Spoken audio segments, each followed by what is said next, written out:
For more than a century, coal powered our dreams, lighting cities, moving trains, and fueling nations. But a new kind of power is rising.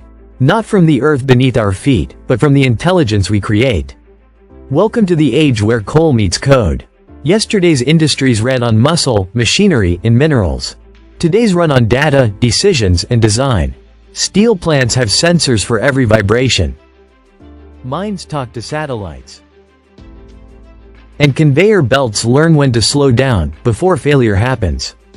This is not the end of industry. It's its rebirth. Automation is not replacing humans. It is amplifying them. Robots handle danger. Algorithms handle repetition. And people handle imagination. Every line of code becomes a new worker. One that never sleeps, never tires, and never stops learning. Think of it, the same logic that moved coal can now move information. Sensors that once measured tonnage now measure efficiency. Control rooms are transforming into digital command centers. The engineer of tomorrow may not wear a helmet, but a headset.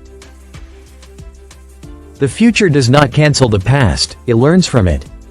The wisdom of decades is being written into algorithms. And the youth, the dreamers who speak both machine and humanity, are becoming the new architects of progress. They are the translators between coal and code. Imagine factories that repair themselves, trains that optimize their own routes, and energy systems that balance the planet's heartbeat. This is the fourth industrial revolution, where tradition meets transformation. From coal to code, humanity is not leaving its roots. It is upgrading them. The spark that once lit furnaces now powers the intelligence of a new world. NRGY 19, Inspire, Innovate, Impact.